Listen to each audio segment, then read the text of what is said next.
Selamat pagi pemirsa. Paslon nomor urut 2 Prabowo Gibran menjanjikan memberikan makan siang dan susu gratis untuk anak sekolah. Dalihnya program yang diperkirakan membutuhkan anggaran 400 triliun rupiah itu akan mampu menekan angka stunting dan meningkatkan kesejahteraan petani. Yang jadi persoalan, Kementerian Pertanian mencatat pada 2022 kebutuhan susu di Indonesia mencapai 4,4 juta ton dan hampir 80% dari kebutuhan itu dipenuhi melalui impor. Prabowo tanpa tedeng aling-aling belakangan mengungkap rencana menambah pundi-pundi bagi kalangan importir dan bertekad mengimpor 1,5 juta ekor sapi. Inilah editorial Media Indonesia di Sabtu 6 Januari 2024 dengan tema bertekad impor sejak dalam pikiran. Bersama saya, Eva Wondo. Pemirsa, Anda juga bisa berpartisipasi dan berinteraksi melalui telepon interaktif di nomor 021-583-99100. Dan pagi hari ini telah hadir bersama saya, anggota Dewan Redaksi Media Group, Kania Sutisnawinata. Selamat pagi, Mbak Kania. Selamat pagi, Eva. Sudah minum susu? Sudah ya. Sudah minum susu ya, tapi tidak laktos intoleran seperti saya kan? Oh iya. Baik, Mbak Kania, nanti kita akan bahas soal susu bertekad impor sejak dalam pikiran. Pikiran siapa? Nanti kita akan bahas lebih lengkap ya, Mbak Kania. Tetapi sebelumnya kita bahas dulu ada 3 headline Media Indonesia untuk hari ini di edisi Sabtu 6 Januari 2024. Yang pertama, program BLT dipakai paksa memilih. Nah, ini berawal dari adanya klaim ya dari Alisa yang menyebut salah satu warganet mengadu kepadanya melalui media sosial X yang dulunya bernama Twitter. Nah, tetapi kan ini belum diverifikasi ya, Mbak Kania. Ada juga kekhawatiran dari publik bahwa ada calon tertentu yang mengklaim bansos dari mereka, padahal kan bansos dari negara. Dan ini digunakan untuk kepentingan elektoral. Ada kekhawatiran seperti itu dari publik?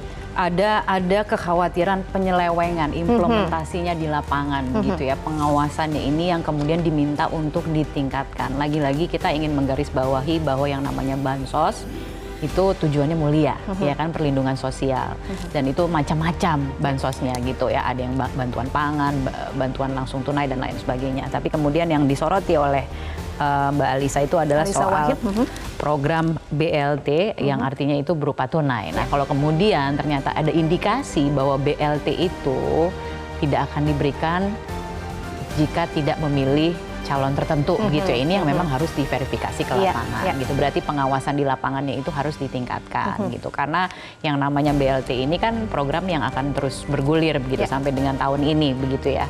Bahwa kemudian dimanfaatkan untuk kepentingan elektoral, ini yang berbahaya.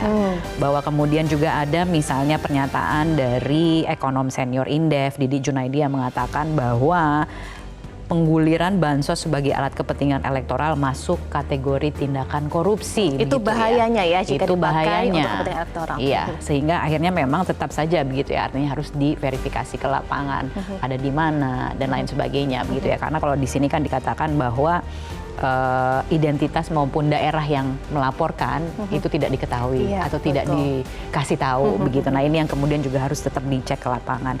Bahwa ada indikasi-indikasi misalnya dari lagi-lagi dari Indef yang mengatakan jumlah orang miskinnya 25 juta orang tapi bansusnya kok buat 100 juta orang. Nah, ini kan kemudian ada indikasi lagi-lagi yang juga harus diverifikasi lagi begitu. Jadi ada banyak hal begitu yang membuat kemudian orang khawatir. Nah, ini yang kemudian harus diawasi secara terus-menerus. Itu yang membuat orang khawatir, harus diverifikasi secara terus-menerus di lapangan ya. Makanya termasuk juga bukan hanya bansos, penaikan gaji ASN sebesar 8% tahun ini juga dituding secara kepentingan politik. Ada kekhawatiran lainnya dari publik, makanya. Iya, ada banyak sekali kekhawatiran karena terus kemudian ada dari Presiden Asosiasi Serikat Pekerja ASPEK ya yang mengatakan bahwa misalnya untuk upah minimum pekerja di Indonesia tahun ini hanya di tahun ini saja hanya di kisaran 3% untuk kenaikannya. Ini ASN sampai dengan 8% gitu ya. Nah, ini yang kemudian akhirnya dikhawatirkan lagi menjadi bagian dari kepentingan tertentu begitu. Ini yang kemudian ya harus kita sadari bersama-sama dan kemudian kita awasi, terutama ini sekarang beban terbesarnya adalah di pengawas pemilunya begitu ya, dan stakeholder terkait gitu untuk memastikan bahwa apapun yang dikhawatirkan penyelewengan seperti ini untuk kepentingan elektoral itu ya tetap harus dibuktikan gitu. Baik, pengawasan harus terus ditingkatkan ya, bahkan ada juga netralitas ASN juga harus dijamin meskipun ada kenaikan gaji 8% itu ya. Baik, berikutnya kita akan bahas berita duka bahkannya kecelakaan fatal kereta api jadi peringatan keras. Sebelumnya tentu kami sampaikan duka mendalam untuk korban ya, bahkannya ada 4 korban jiwa. Ini dari petugas, meskipun dari penumpang dilaporkan tidak ada yang menjadi korban, hanya luka-luka ya, ada luka ringan 37 orang bahkan ya. Iya. Itu ini menjadi evaluasi bersama ya. Agar Iya, tidak karena terulang ini jaraknya cuma kurang dari 3 bulan ya setelah kecelakaan sebelumnya. Ada kecelakaan antara KA Argo Semeru dan KA Argo Wilis begitu ya. Kemudian sekarang sudah ada kecelakaan lagi dan kali ini mengakibatkan ada 4 petugas meninggal dunia, 37 lainnya luka-luka ringan, walaupun sekarang dikatakan mereka sudah dipulangkan setelah menjalani perawatan begitu. Yang pasti investigasi ditunggu untuk memastikan apa yang sebenarnya menjadi penyebabnya begitu. Bahwa kemudian dari pakar transportasi ITB mengatakan sebenarnya saat ini ada sejumlah perbaikan gitu ya, kalau kita boleh evaluasi secara menyeluruh, misalnya soal double track yang sekarang ini baru hanya ada di jalur utara, sementara yang di jalur selatan itu tertunda. Kemudian juga soal misalnya perbaikan sinyal-sinyal gitu, dan kemudian juga komunikasi isyarat yang itu sangat dibutuhkan, terutama kalau kita sekarang masih menggunakan single track begitu ya. Betul. Nah, yang pasti KNKT sekarang sudah bekerja dan hasil investigasinya akan mudah-mudahan diumumkan dalam 4 hari ke depan, di hari Senin gitu, untuk memastikan apa perbaikannya gitu ke depan supaya kecelakaan seperti ini tidak terulang kembali. Ya, kita tunggu investigasi dari KNKT, tetapi betul tadi Mbak Kania sampaikan harus ada evaluasi, harus ada tindak lanjut ya Mbak Kania, belajar dari kecelakaan-kecelakaan yang terjadi, termasuk juga jalur single track ya, yang disebut rawan. Ini harus ada evaluasi dan juga bagaimana izin melintas 2 kereta di 1 jalur harus ada perbaikan ke depan ya Mbak Kania. Baik, itu adalah headline media Indonesia yang kedua. Berikutnya kita bahas yang ketiga. Kecurangan dan pelanggaran netralitas layak disanksi berat. Ini ada prinsip keadilan dan demokrasi yang harus terus dijaga ya Mbak Kania dengan sanksi berat itu.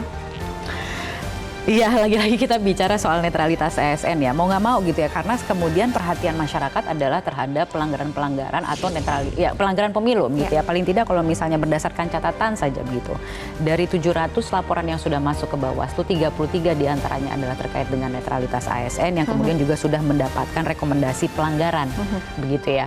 Belum lagi yang lain-lain, yang teranyar yang kita lihat sekarang yang seperti kita saksikan di layar adalah misalnya soal Satpol PP ya kan, kalau nggak salah itu di Garut, kemudian yang terakhir di Bekasi juga ditemukan ada indikasi seperti itu.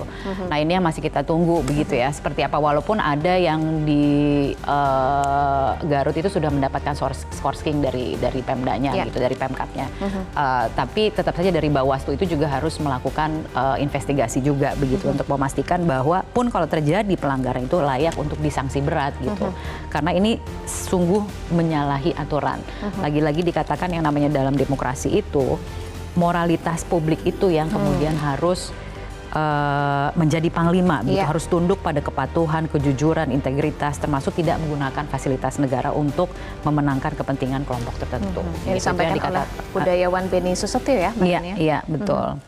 Jadi lagi-lagi ya, namanya kita sedang membangun demokrasi gitu, harus dibangun di atas prinsip-prinsip seperti itu. Baik, itu adalah 3 headline media Indonesia untuk hari ini. Kita akan bahas sedikit soal editorial media Indonesia sebelum kita akan bahas lebih lengkap ya Mbak Kania. Bertekad impor sejak dalam pikiran. Ini kan pikiran dari Capres ya Mbak Kania, Prabowo Subianto. Kenapa ini menjadi penting begitu untuk kita bahas, bobotnya menjadi penting untuk kita bahas saat ini Mbak Kania? Mengapa penting? Karena ini soal susu ya. Akhir-akhir ini kita banyak sekali membahas soal susu. Ada soal misalnya bagi-bagi susu gitu di Car Free Day yang kemudian direkomendasikan sebagai pelanggaran, melanggar Pergub DKI Jakarta. Kemudian juga dalam konteks program makan siang dan susu gratis yang kemudian dicetuskan oleh salah satu paslon gitu. Karena anggarannya fantastis, 400 triliun rupiah. Sebagai gagasan tentunya bagus, karena yang namanya susu itu kan pangan bermanfaat dan sehat gitu. Apalagi kemudian tujuannya adalah salah satunya untuk mengatasi stunting gitu yang menjadi masalah di negeri ini.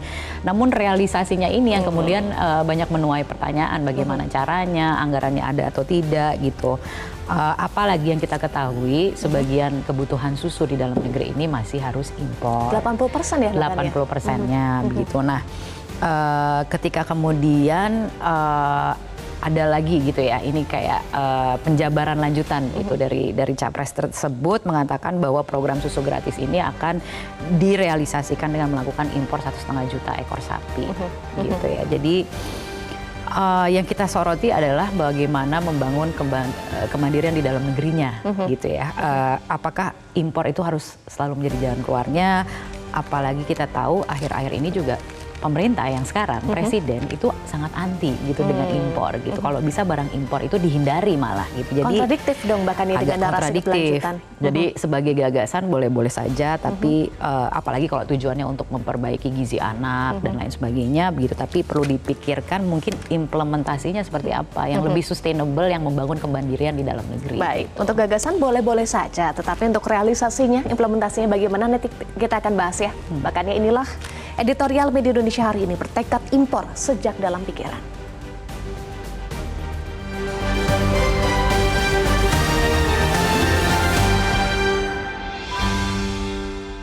Bertekad impor sejak dalam pikiran.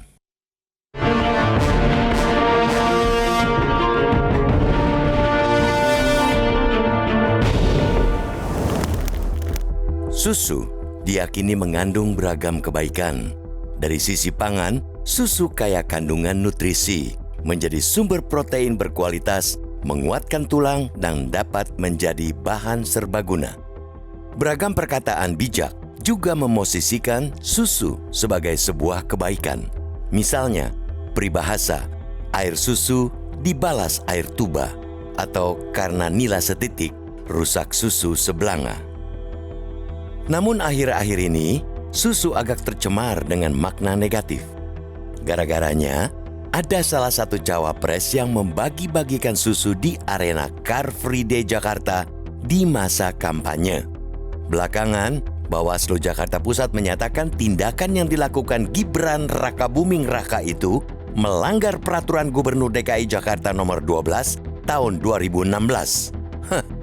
Tak hanya itu, Gibran beserta calon Presiden Prabowo Subianto juga menjanjikan memberikan makan siang dan susu gratis untuk anak sekolah. Mereka berdalih, program yang diperkirakan membutuhkan anggaran 400 triliun rupiah itu akan mampu menekan angka stunting dan juga meningkatkan kesejahteraan petani. Yang jadi persoalan, Kementerian Pertanian mencatat pada 2022, kebutuhan susu di Indonesia mencapai 4,4 juta ton. Dan selama ini hampir 80% dari kebutuhan itu dipenuhi melalui impor. Artinya, jika ditambah dengan janji memberikan susu gratis, konsekuensi logisnya impor bakal ditambah. Siapa yang diuntungkan? Tentu saja para importer. Itulah yang sesungguhnya dikhawatirkan banyak orang. Apalagi Prabowo juga sudah mengungkapkan tekadnya mengimpor 1,5 juta ekor sapi. Angan-angannya dalam 2 tahun akan ada 3 juta ekor sapi perah yang dapat memproduksi susu. Semua itu untuk memproduksi 40 juta liter susu untuk kebutuhan susu gratis bagi 82 juta anak. Mengelola dan mengembangbiakan 1,5 juta ekor sapi perah impor jelas tidak semudah berangan-angan. Apalagi jika sumber daya manusia dan manajerial peternakan belum disiapkan. Alih-alih melakukan importasi, banyak pakar menyarankan pemerintahan mendatang lebih fokus memperbaiki tata kelola ternak. Peningkatan kompetensi dan kapasitas peternak menjadi kunci utama dalam mendorong produktivitas. Impor tanpa ada perbaikan tata kelola peternakan tidak akan menelurkan hasil optimal. Selama ini, karena mengandalkan manajemen tradisional, produktivitas sapi perah di Indonesia rata-rata hanya 10-11 liter per ekor per hari. Sedangkan produksi susu sapi negara lain bisa mencapai 30 liter bahkan 60 liter per ekor per hari. Itulah yang semestinya diperbaiki terlebih dahulu, bukan dengan menggampangkan impor. Rencana Prabowo yang secara terang benderang bakal mengimpor sapi itu juga bertentangan dengan tekad Presiden Joko Widodo. Joko Widodo berulang kali mengungkapkan kekesalan karena maraknya barang impor di dalam negeri. Presiden pun sampai melontarkan kekesalannya dengan mengistilahkan hobi impor barang sebagai sebuah kebodohan. Paling tidak, itulah yang dilontarkan oleh Presiden di panggung depan. Meskipun di panggung belakang yang terjadi justru pada rezim ini, ketergantungan pada impor belum juga menurun. Sekarang, Prabowo yang selalu mengidentikan diri sebagai penerus Joko Widodo sudah terang-terangan menggencarkan ide dan gagasan impor. Itu berarti rezim mendatang jika Prabowo terpilih tak bakal beda dengan rezim Joko Widodo. Negara ini kerap disebut negeri kaya dan amat bisa mandiri.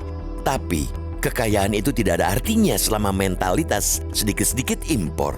Sedikit-sedikit impor, tidak bisa dikendalikan. Bahkan banyak pihak di Republik ini sudah berjiwa impor sejak dalam pikiran.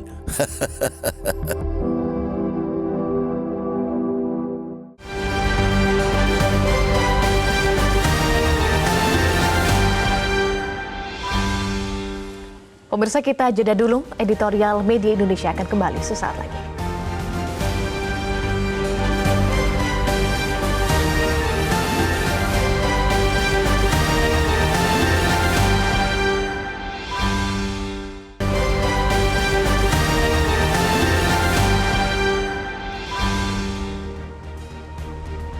Pemirsa, terima kasih Anda masih bersama kami di editorial Media Indonesia.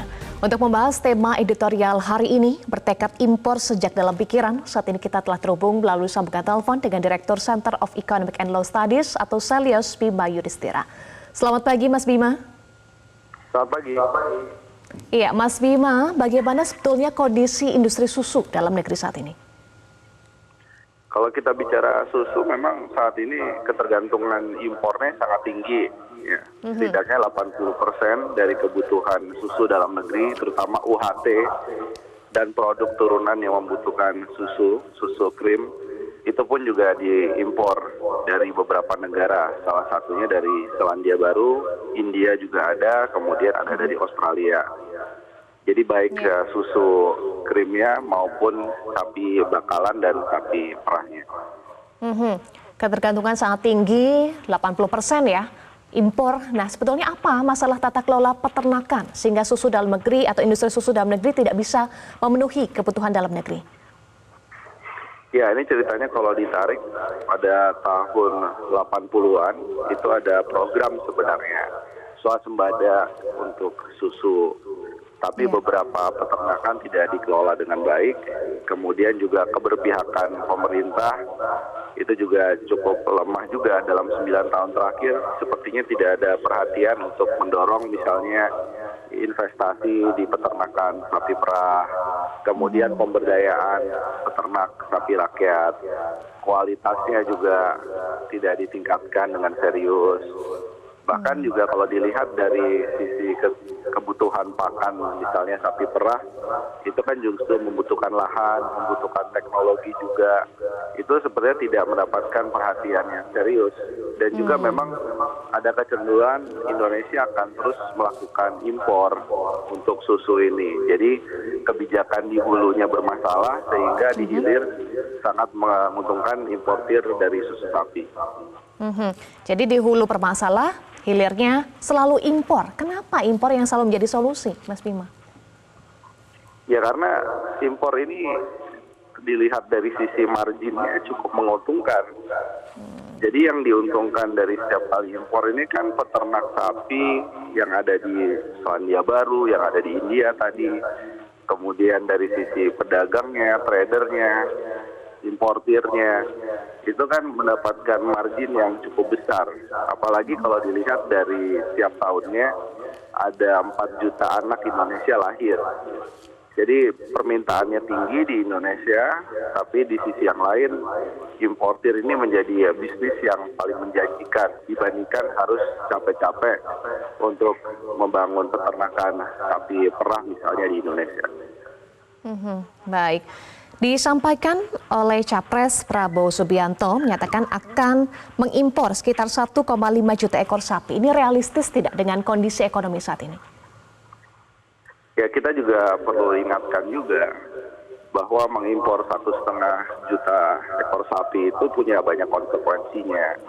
Salah satunya ini membuktikan bahwa program susu gratis itu tidak menguntungkan peternak sapi lokal. Karena pasti preferensi untuk impor lebih diutamakan dibandingkan dengan peternakan sapi rakyat atau sapi lokal.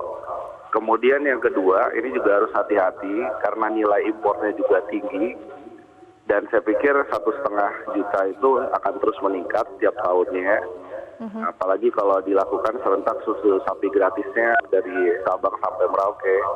Dan itu akan menimbulkan gejolak juga pada defisit perdagangan, kemudian pada fluktuasi nilai tukar rupiah juga.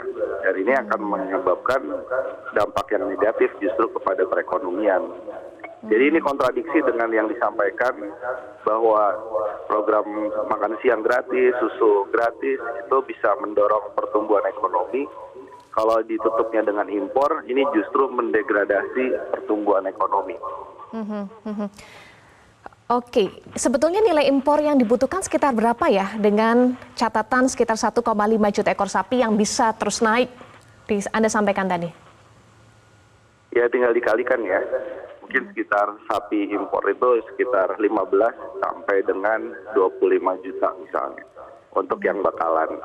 Nanti tinggal dikalikan saya 25 juta rupiah per ekor dikalikan 1,5 juta. Nah itu kan angkanya juga sangat besar. Baik, terakhir saran Anda Mas Bima untuk tata kelola peternakan di Indonesia agar tidak selalu impor yang menjadi solusi. Ya, saya pikir sekarang ini kalau belajar dari negara lain ya, negara asal impor susu sapi, mereka memadukan teknologi, inovasi untuk efisiensi pakan, untuk manajemen kesehatan dari sapi perahnya. Jadi harus ada adaptasi teknologi di peternakan, termasuk peternakan rakyat. Kedua, masalah soal pembiayaan, karena sapi memang bakalannya cukup mahal juga. Jadi perlu ada dukungan pembiayaan. Kalau perlu ada bank pertanian yang spesifik untuk mendorong pembiayaan murah kepada para peternak rakyat. Atau bisa juga mendorong koperasi-koperasi dibangkitkan kembali. Karena dulu pernah ada skema bagus, koperasi misalnya sapi perah di beberapa daerah yang bisa menyajikan pembiayaan tapi juga bisa memfasilitasi hasil dari susu sapi itu bisa diantar langsung ke pabrik pengolahan susu misalnya. Nah itu beberapa sudah mati. Nah koperasi-koperasi itu bisa dihidupkan lagi. Dan terakhir adalah masalah menjaga kualitas atau quality control. Nah ini harus ada dorongan serius dari Kementerian Pertanian sehingga yang dihasilkan dari peternak sapi rakyat itu kualitasnya memang memenuhi syarat lah untuk pabrikan. Baik, terima kasih Direktur Center of Economic and Law Studies, Selyos Bima Yudhistira sudah bergabung bersama kami di Editorial Media Indonesia. Terima kasih, Mas Bima. Baik, makanya disampaikan oleh Mas Bima bahwa impor susu sapi punya dampak negatif untuk ekonomi. Artinya dampaknya cukup besar ya makanya untuk ekonomi Indonesia kalau jadi dilakukan. Ya, ada beberapa hal yang mungkin bisa menjadi catatan apa yang disampaikan oleh Mas Bima tadi itu adalah soal bahwa ini sebenarnya adalah program yang dulu pernah dicetuskan di tahun 80-an gitu. Ada program swasembada susu dan kemudian kenapa tidak berjalan ini soal keberpihakan gitu ya, keberpihakan pemerintah. Karena memang sekarang kalau kita bicara era sekarang gitu ya, karena ini kan persoalan pangan ya. Karena kan ujung-ujungnya ini kan sebenarnya program yang kemudian ditawarkan untuk antara lain mengatasi stunting, kemudian juga mengatasi persoalan pangan gitu. Kita punya persoalan pangan juga gitu yang harus ada solusinya gitu. Karena kan termasuk di dalam program itu adalah bagi-bagi makan siang gratis. Ya, betul. Susu itu cuman hanya sebagian kecil dari itu atau sebagian besar saya tidak tahu ya. Tapi kan itu perlu di penjabaran lebih lanjut gitu ya. Dikatakan seperti itu, dikatakan seperti yang tadi disampaikan. Lagi-lagi kalau kita bicara soal impor ini kan baru akan dilakukan jika barangnya tidak ada gitu atau barangnya memang tidak kompetitif untuk diproduksi sendiri begitu. Tadi kan sudah dijelaskan gitu oleh Mas Bima. Kenapa sih kemudian orang lebih banyak akhirnya memilih impor gitu untuk impor susu dan lain sebagainya padahal kebutuhan di dalam negerinya ini terus meningkat. Kita lihat saja dari jumlah anak begitu ya yang lahir setiap tahunnya itu kan terus bertambah. Yang artinya kebutuhannya ke depan juga akan terus bertambah begitu. Tapi kenapa tidak ada upaya yang serius begitu ya untuk kemudian mengelola peternakan kita yang sebenarnya ini bisa menjadi salah satu sektor bisnis yang bisa dikembangkan. Tapi lagi-lagi seperti yang tadi juga disampaikan, ada soal misalnya quality control, ada soal bagaimana teknologinya, terus bagaimana soal lahan begitu. Itu kan juga salah satu persoalan yang dihadapi di Indonesia. Karena lagi-lagi kalau kita membangun misalnya peternakan begitu ya di tanah air sebagai salah satu sektor yang akan dikembangkan ke depan, butuh lahan yang luas begitu. Ya kan, dan lahan ini kan seperti kita ketahui terbatas begitu. Nah, ini lagi-lagi soal prioritas pilihan, mana yang kita mau dahulukan terlebih dahulu. Ada lagi soal pembiayaan. Ada seperti misalnya model bisnis yang sebenarnya waktu itu sudah sempat diimplementasikan dan berhasil adalah koperasi yang mungkin bisa dihidupkan kembali. Begitu, ada beberapa catatan gitu ya. Tapi intinya kalau kemudian tadi seorang ekonom mengatakan mengimpor 1,5 juta ekor sapi itu berdampak buruk, berdampak negatif terhadap pertumbuhan, terhadap ekonomi, justru itu kan harus benar-benar dipikirkan begitu loh. Bagaimana programnya gitu loh, jangan kemudian hanya segelintir orang saja yang bisa mendapatkan keuntungan dari situ. Ada beberapa catatan misalnya dari ada asosiasi peternakan kemudian yang juga memberikan catatannya begitu mengenai apa sih gitu yang perlu diperhatikan ketika misalnya nanti 1,5 juta ekor sapi itu jadi gitu diimpor, itu akan diberikan ke siapa, ya kan? Apakah terus harus dibeli atau tidak? Peternak rakyat itu tidak mampu untuk membeli gitu. Pengelolaannya nanti akan seperti apa? Lahannya akan di mana dan lain sebagainya. Jadi sebenarnya turunannya itu banyak sekali gitu. Jangan-jangan akan ada masalah baru ya, Mbak Kania? Nah, itu yang kemudian harus diantisipasi bukan. Jadi ini program bukan hanya sekedar program yang ditawarkan, tapi kalau kemudian ujung-ujungnya mentalitasnya impor dulu, yang penting pokoknya jalan programnya. Nah, ini yang kemudian menjadi ya perlu kita waspadai bersama-sama lah gitu loh. Nanti kita akan bahas lagi ya soal mentalitas impor ini, bagaimana dampaknya, dan sebetulnya kan masalah di hulu masih banyak ya yang harus dibereskan, jangan sampai hilir saja. Dan keberpihakan itu harus jelas gitu kan, kemandirian di dalam negeri. Jangan kemudian kita impor-impor terus akhirnya malah jadi bergantung begitu. Itu yang harus bergantung dihindari. Padahal kontradiktif ya dengan upaya pemerintahan saat ini. Nanti kita akan bahas lagi, pemirsa tetaplah bersama kami di Editorial Media Indonesia.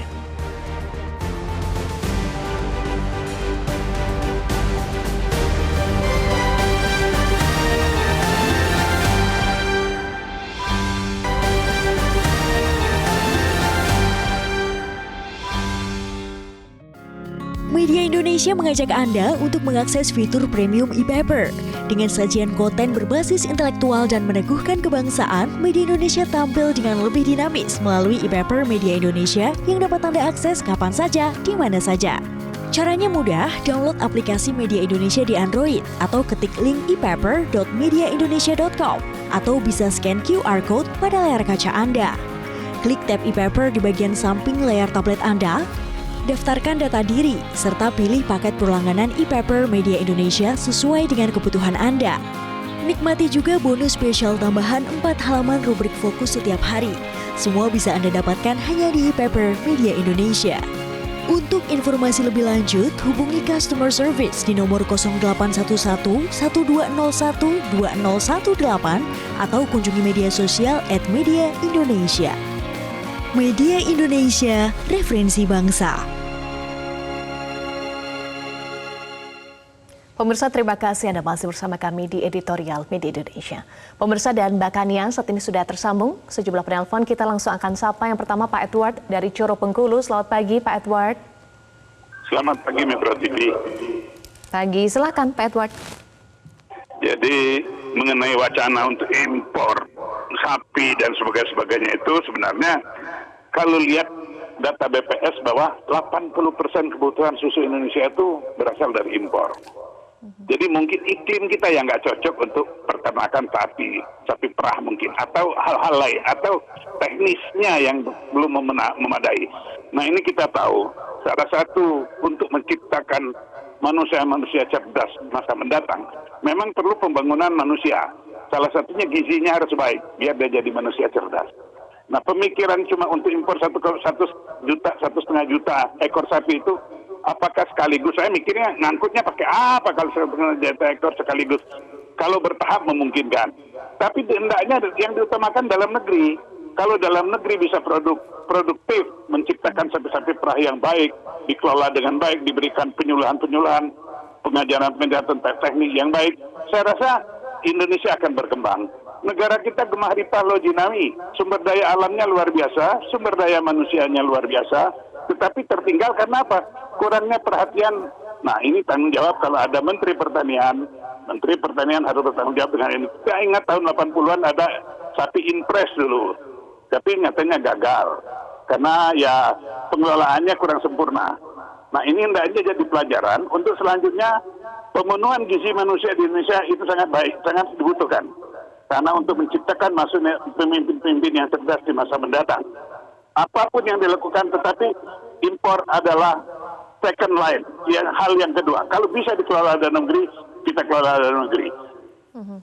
Mudah-mudahan ini akan memberikan pencerahan bagi bangsa Indonesia. Terima kasih. Terima kasih Pak Edward dari Coro Bengkulu. Berikutnya Pak Sugeng dari Banjarmasin. Selamat pagi Pak Sugeng. Selamat pagi. Ya, silakan Pak Sugeng. Oh iya, saya mendengarnya ini kok soal makan dan minum saja ya yang dipikirkan oleh pikiran manusia yang sifatnya itu seolah-olah ada sesuatu hal yang mereka apakan. Sebetulnya harus dibenahi dulu ya pertanian di negeri kita ini, para pekerja ataupun pemelihara sapi ini dibenahi. Sedikit impor.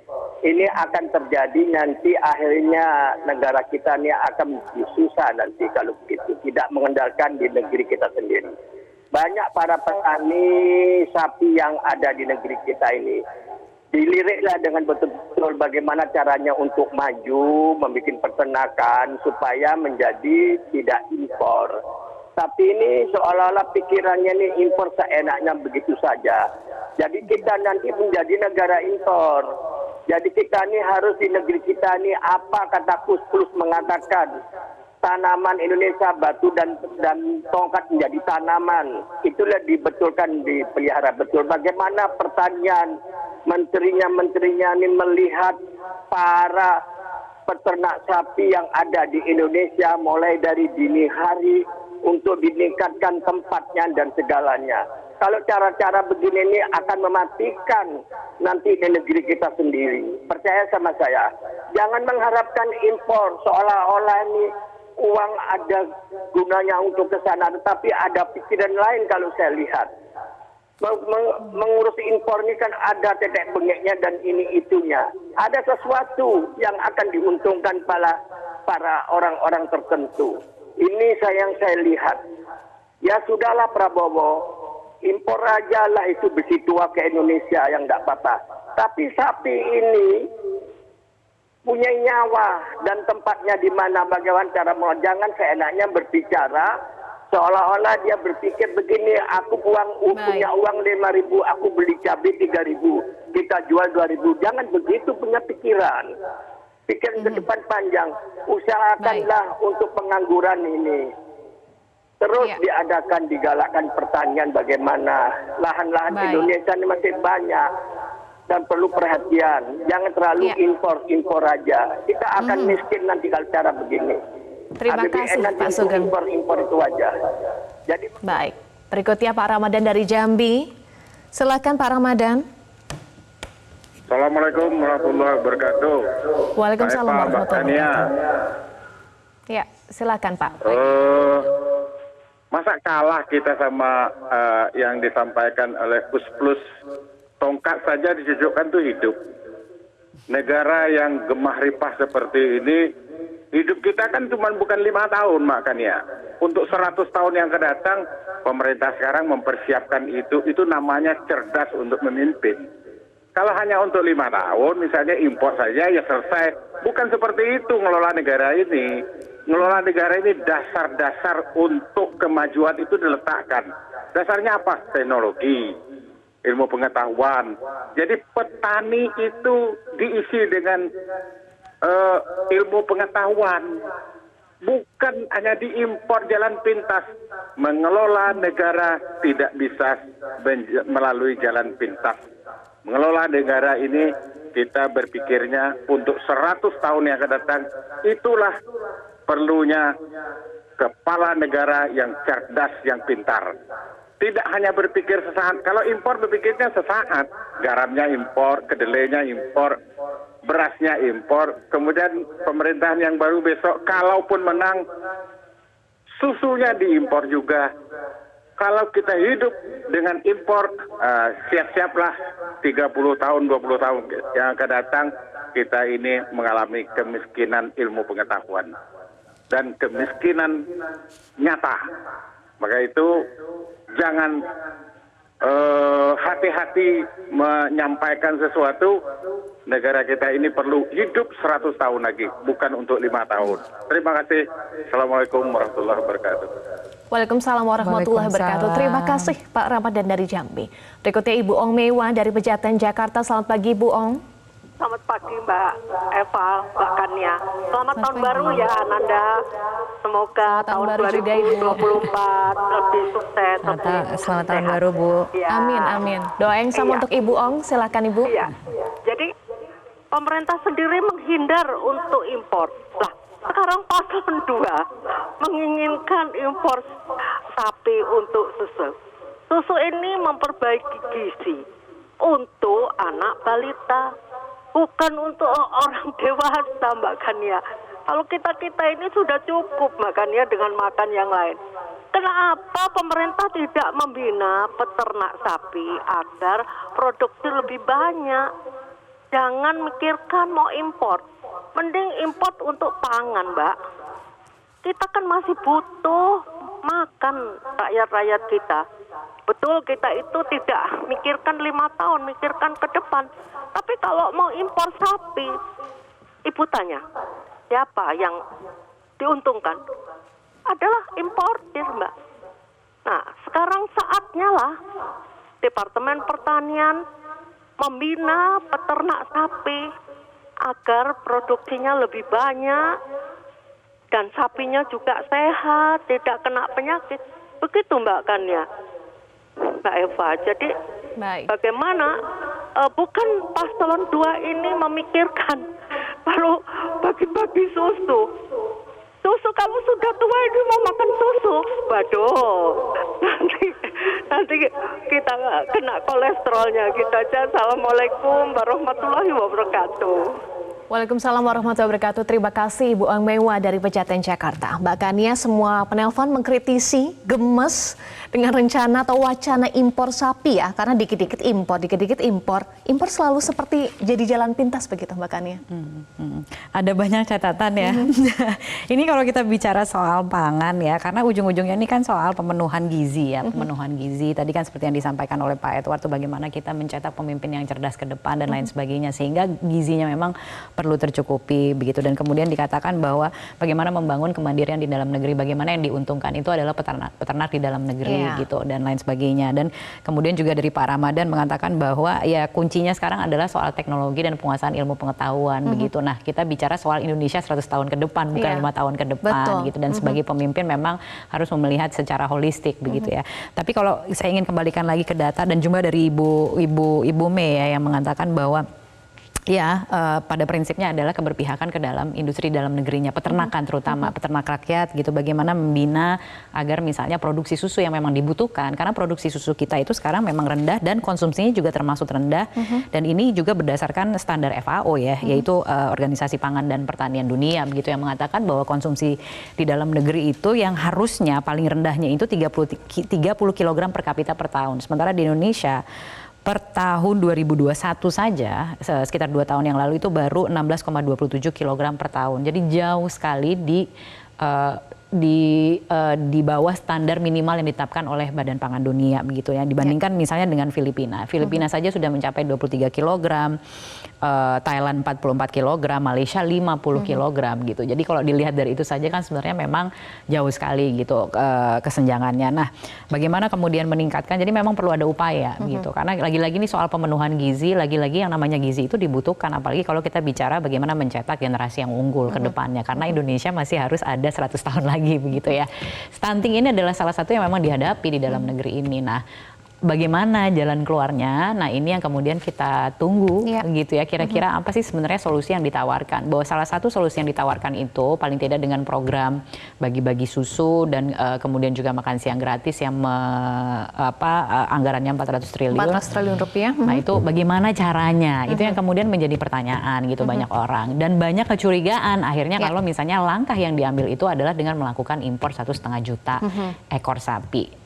seperti yang tadi kita dengar sendiri begitu dari penelpon begitu yang mengatakan bahwa jangan-jangan ini yang diuntungkan hanya importirnya saja. Bagaimana dengan industri di dalam negerinya gitu. Itu yang nanti mungkin kita bisa bicarakan lebih lanjut. Jangan-jangan yang diuntungkan hanya importir saja untuk impor sapi. Nanti kita akan bahas lebih lanjut termasuk juga dampak-dampaknya lebih jauh apa. Tadi sempat disinggung sedikit oleh Mbak Kania ya. Tetapi usai jeda pemirsa tetaplah bersama kami.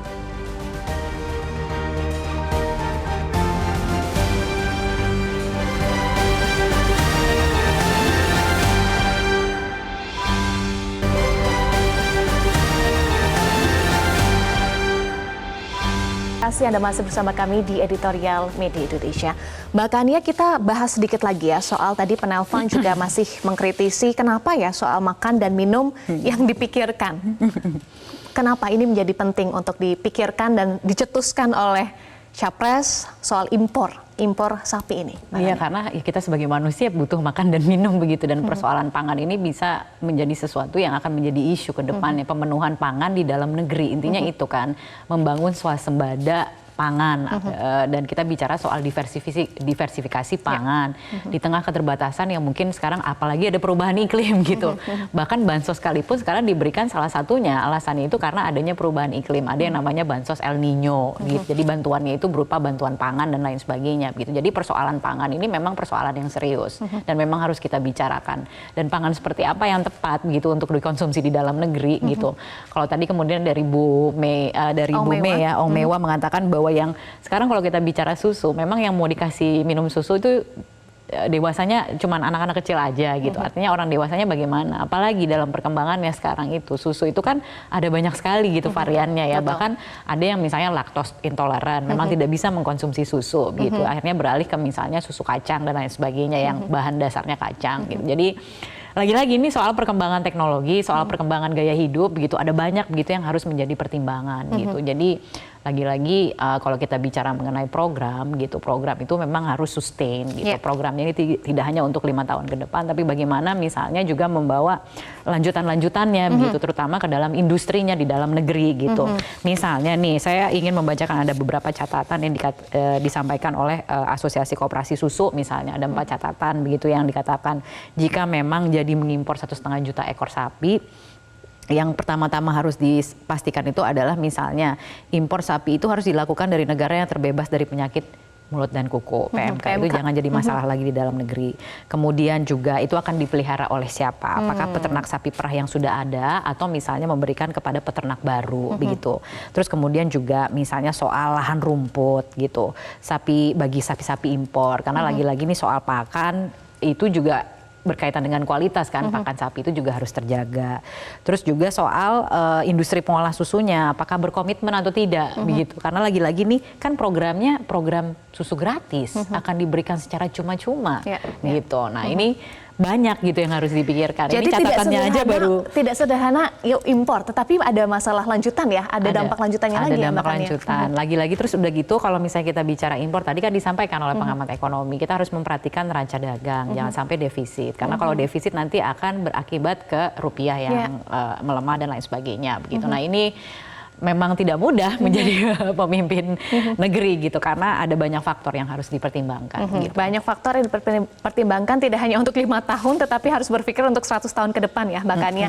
Tetapi kalau kita bandingkan, kalau kita bahas juga sekarang ya, kalau ada yang disampaikan oleh Capres Prabowo Subianto untuk impor ya, ini seolah bertentangan ya, seolah kontradiktif dengan upaya pemerintah saat ini. Pemerintahan Joko Widodo yang berupaya untuk menekan impor Mbak Kania. Padahal paslon nomor 2 ini kan selalu mengutarakan narasi soal keberlanjutan. Bagaimana nih Mbak Kania membacanya? Iya, ini agak bertentangan ya gitu kalau kemudian jalan keluar yang disampaikan, apalagi kemudian memang sekarang tuh program itu memang menarik banyak perhatian gitu, karena programnya anggarannya besar 400 triliun dan ini bagi-bagi gratis gitu. Jadi apalagi pangan ya, lagi-lagi pangan, namanya manusia itu kan butuh makan ya, butuh makan, butuh minum gitu, dan ini makanan yang diberikan ini memang makanan yang esensinya adalah untuk memenuhi kebutuhan gizi, karena kita punya persoalan stunting di dalam negeri begitu. Nah, bahwa kemudian ternyata dengan menawarkan program tersebut ternyata jalannya adalah dengan mengimpor, memang agak bertentangan dengan apa yang sedang diupayakan pemerintah saat ini untuk menghindari barang-barang impor begitu. Ujung-ujungnya itu ya karena barang impor ini bisa mempengaruhi secara negatif terhadap pertumbuhan ekonomi begitu. Apa yang sedang diupayakan seperti itu, dan lagi-lagi juga bagaimana industri di dalam negeri bisa berkembang gitu. Jangan sampai kemudian impor ini menciptakan ketergantungan gitu. Itu yang harus dihindari. Lagi-lagi jangka panjangnya Iya, gitu. soal jangka panjang karena selama ini juga sudah ketergantungan, bahkan untuk susu 80% impor. Iya, karena ternyata lebih kompetitif ya. Artinya ternyata ada beberapa barang yang diproduk ketika diimpor itu ternyata barangnya ya tidak, harganya bisa lebih murah gitu. Misalnya banyak misalnya buah-buah impor dan lain sebagainya yang ternyata lebih murah ketika diimpor daripada diproduksi di dalam negeri. Tapi memang ini lagi-lagi soal keberpihakan untuk melihat gitu, dipetakan kembali apa yang bisa dilakukan untuk membantu peternak, petani di dalam negeri untuk meningkatkan produktivitasnya gitu. Artinya hulunya harus diperbaiki dulu ya, makanya sebelum dikit-dikit impor begitu ya. Iya, banyak sekali sih sebenarnya gitu yang memang harus diperhatikan gitu. Nah, ini yang kita tunggu gitu, program seperti apa yang ditawarkan terutama untuk membenahi sektor pertanian, peternakan, karena ya kan manusia butuh makan ya, penduduknya butuh makan begitu. Nah, kalau misalnya kita punya persoalan stunting, misalnya pemenuhan protein gitu ya. Kalau kita bicara soal pemenuhan protein kan sekarang sumbernya macam-macam. Dulu kita kan pernah dengar soal ikan gitu dan lain sebagainya. Sekarang kita bicara susu, telur dan lain sebagainya begitu. Tapi pada kenyataan ternyata produksi di dalam negerinya itu belum mencukupi. Nah, ini kan persoalan besar gitu. Bagus kalau kemudian sekarang menjadi perhatian bersama.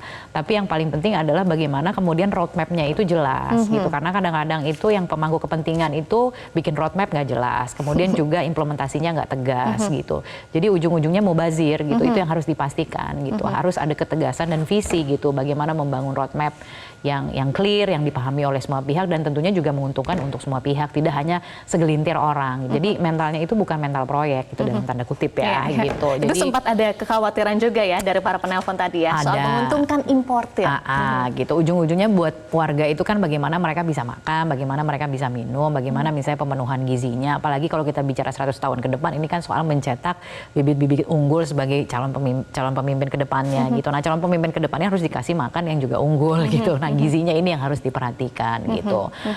Mungkin sebagai salah satu jalan keluarnya adalah pemenuhan protein melalui susu. Ini kan setiap era tuh pasti macam-macam ya gitu. Ada yang susu, ada yang ikan, ada yang lain. Nah, apakah kita sudah sepakat susu itu adalah untuk yang terbaik gitu, atau mungkin dicari lagi, karena kita bicara soal diversifikasi pangan juga gitu ujung-ujungnya, bagaimana pemenuhan gizi di dalam negeri ini bisa terpenuhi dengan kondisi yang ada sekarang ini. Kalaupun tidak misalnya ditentukan sektor mana yang mau dibangun terlebih dahulu, tapi harus ada keberpihakan itu, yang pasti itu gitu. Soal prioritas dan juga keberpihakan tadi ya. Soal prioritas keberpihakan begitu ya. Impor itu hanya salah satu jalan begitu ya. Memang tidak semua bisa diproduksi di dalam negeri. Kadang-kadang memang kita harus memilih jalan impor karena memang tidak kompetitif gitu misalnya. Apakah misalnya sapi perah itu peternakan memang bisa diupayakan di dalam negeri, ya itu kan ya mudah-mudahan banyak orang pintar gitu ya di Indonesia yang bisa memetakan mana sih sebenarnya sektor-sektor yang bisa dikuasai gitu dan bisa dibangun di dalam negeri dan kompetitif begitu. Tetapi juga ada yang harus diusahakan kemandirian Indonesia ya, makanya supaya tidak terus tergantung ya terhadap impor. Baik, hulu diperbaiki, kemudian tadi makanya sampaikan harus ada roadmap yang jelas dan juga tegas, termasuk juga dan harus dipikirkan terukur ya, dan juga kemandirian Indonesia itu harus menjadi perhatian. Terima kasih makanya sudah bergabung bersama kami di Editorial Media Indonesia. Pemirsa, negeri ini kerap disebut negeri kaya dan amat bisa mandiri. Tapi kekayaan itu tidak ada artinya selama mentalitas sedikit-sedikit impor tidak bisa dikendalikan. Bahkan banyak pihak di Republik ini sudah berjiwa impor sejak dalam pikiran. Demikian Editorial Media Indonesia untuk hari ini. Atas nama rekan-rekan yang bertugas, saya Eva Wondo pamit undur diri. Selamat pagi dan sampai jumpa.